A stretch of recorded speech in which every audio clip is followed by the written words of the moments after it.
All right, ladies and gentlemen, I hope you had a wonderful day. We had the CPI data in the morning, and boy, was it a doozy. The core number came in hotter by 0.1% on the month-over-month and year-over-year. Shelter and services remain elevated and was a problem once again. And even though inflation worries came back a little bit, the market ended up going higher and closed just a couple of points below the previous all-time high set a couple of days ago. Well, I guess it went down and then up and then down and then up and then went back up again. So, Chad, we got a lot of things to talk about. Tomorrow is going to be a very interesting day. Even the reaction from today had a lot of people scratching their heads in the beginning, but by the end of it, everything is still remaining the same, and anything about status quo. The odds right now, I believe it is 5% of a hard landing, 70% of a soft landing scenario, and then I believe 20% of a no landing scenario. Yeah, so Chad, don't I don't know if that even adds up to 100, but we got a lot to talk about. I got the keys, I got the breakdown, I got the plays, all the good stuff. What I need from you, a thumbs up on the video. Make sure you're subscribed, and if you don't know, we are live Monday through Friday, 30 minutes before open, youtube.com/the stock market. We will see you there in the morning, baby.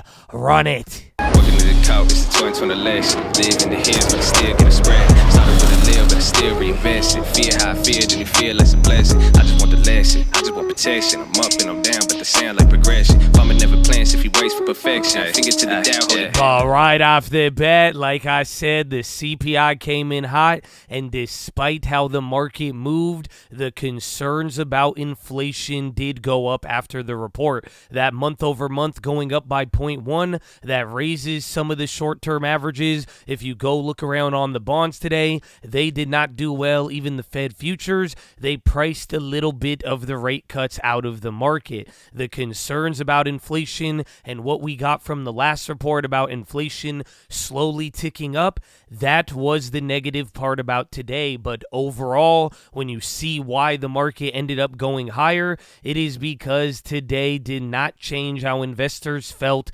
before they came into everything else. That status quo remained the same, and even though the number was a little bit hotter, everything is still good. Short-term expectations are still intact, and people do not think that today's data, slightly hotter, is going to change how the Fed is viewing things into next week, or this doesn't change the Fed dot plot coming into next week. So this was the big deal about today. It had a lot of people scratching their heads at the beginning. I did think it was a bearish reaction, and I still kind of feel that way. Just overall, I do think Powell is the one who has the whole world in his hands, because what this really boils down to now is that SEP. But inflation came in, it was a little bit hotter. You're getting numbers still sticky around the 4s and the 3s. We haven't seen much change. A lot of the same problems are still intact, but if you haven't noticed, this is still a slow-moving ship, and everybody still feels the same way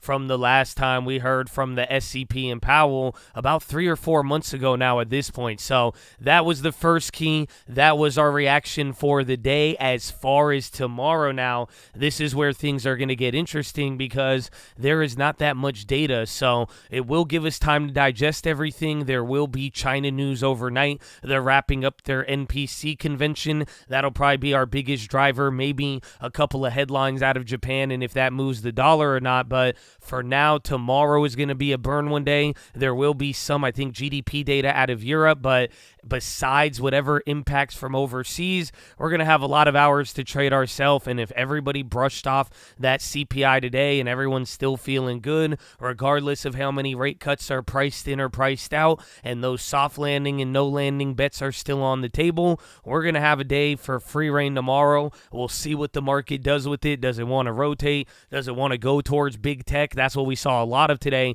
Today wasn't really as broad as you would have saw over the last week or so. Today was all about the big tech names. We'll see how that plays out, but there is no real drivers tomorrow. And then as we end tomorrow, PPI and retail sales on Thursday. That's going to be our next event. We'll close out with a little bit more data on Friday, and then Next week is going to be Powell, and then we will know what the trend is moving forward. So watch out for that. That is key number 2. And then finally, key number 3, just a fun fact I want to mention about today, and it has to do with pricing in the market. We talked about this yesterday.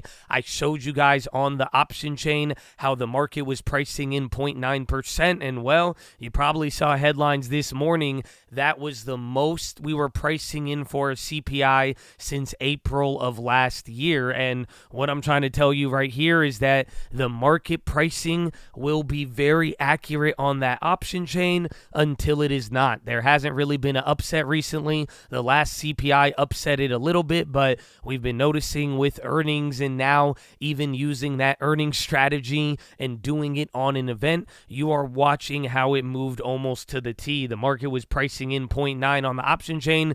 It moved 1.12, and most of the day you hovered right around that 0.9. This was very fascinating to see for some people, and now what I'm telling you moving forward, you should probably price this in for the PPI. You could really see towards the end of the week after tomorrow how people are taking it. Is the PPI really going to be an event? And if it does come in surprising and it's not pricing in tomorrow, well, then there you go. That'll be our surprise for the week. Other than that, though, we'll take it into Powell, see where things go. All of your events are going to start hitting. Get ready. And honestly, we're already halfway done with March, so I hope you're locked in. But now, let us get into the plays. So, right off the bat, I didn't make too many plays today. We had a couple of follow-up plays from the days before come back to life today, even though we did have the CPI. It was a big move, and maybe tomorrow and PPI, we may get a bigger move that we're able to string together. So keep your eyes out there for momentum. Again, near these all-time highs, we're making those hit a high point and then sell off 100 points and then bounce up, but a lot of these stocks are making big moves, so feel like there's opportunity everywhere. But as far as play number 1,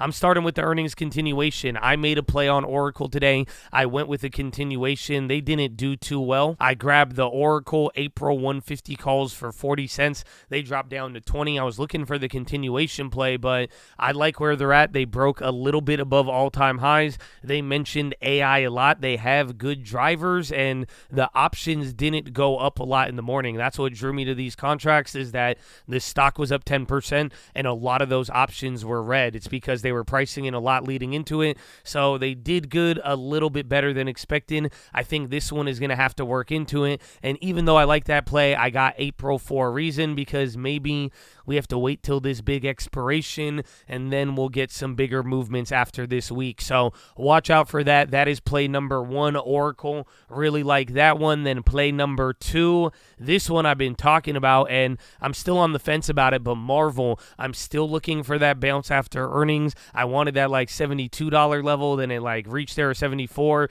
then it went down. I was like, all right, maybe I'll wait. Now I'm thinking around $70, maybe a little less. I think 68 or 70 fills their gap completely on their pre-earnings move, but they don't really have a reason to go up. They kind of bombed the earnings. They did good, but they guided very poor, but they were running with a lot of the hype stuff. We were talking about making a big earnings play, so I've been eyeing it. I've kept the idea in my mind there. They've kind of sold off since earnings haven't really gone up, so watch out for them if things do kind of take a shift, if we get more of another wave of bullishness and crackheads on all the chips. Going to be watching out for this one. I really like it, and they just move a lot of dollars as well, or pretty big intraday, so watch out for that. That is play number 2, and then finally play number 3, and actually I think I have 4 plays for you today, so you're in store, or you're in luck. But gold, play number 3. Watch how this mother effer ends up. And why I say that is because this went crazy. I took that short on it. I'm still on that short. I'm only down like $100. I was down like $1,000 a day or two ago. Gold ripped up, hit 2,200. Now it's selling off, and this thing is moving in a wide range. So like I'm saying, on a digest one day for tomorrow, see how the dollar plays out, see how some of these factors are. Again, we are going to have more data and Powell next week, and gold is very applicable to all of this. So watch where this plays out. I'm probably going to close out of my short tomorrow if I'm able to get a profit, but I think gold is still a very fascinating and captivating play for the market right now, because we don't know, is gold doing something and rippling into something else, or did something happen and then it is rippling into gold? That is the question, but that is play number 3. And then finally, play number 4, Baba, but I will even say you could throw Baidu, even JD. I sold out of JD way too early, but there was the MPC ending today. There were some positive comments today after hours, so see if that carries over into tomorrow. They all did good even today, so watch out for that. I think Baba above like 76 gets a little bit jumpy, but it has sold off the other 2 or 3 times. Otherwise, kind of like MO, it could start breaking out to one of those highs there of 2024, so watch out for that. That is play number 4, but as far as everything else, I don't have any other plays, or actually I did an ADM today. This one I actually liked a lot just because they had their earnings. They ended up doing good. They had their scandal with the CFO. They dropped 20%. I said, hey, well, had a good buyback, had a good earnings. I thought they were going to break out and continue, so I went with April 70 calls, a little far out the money, pretty much where they were at before they died. I grabbed 10 of them for 16 cents, spent a decent amount of money, $160. I was looking to make some of those free, but thought that would be a good one. Then I made the play there on ORCL, and then I was going to go for one of the 3Ms, but couldn't snake that. And then I had the AAPs from yesterday.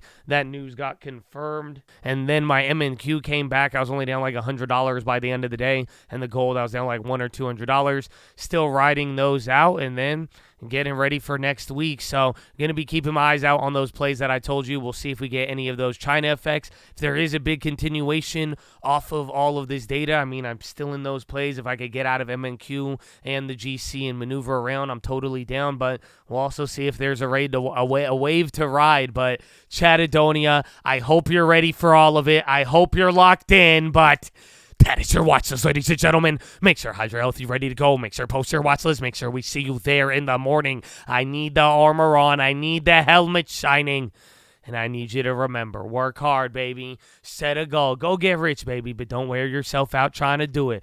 Go ahead, baby. Get that balance. Be at peace. Drink that water. Get some good rest. Make the most of it. And everything gonna happen is gonna happen, baby. Amor fati. Live it up a little bit. But Chad, I love you. I will see you in the morning. Have a wonderful evening. Peace out and horna.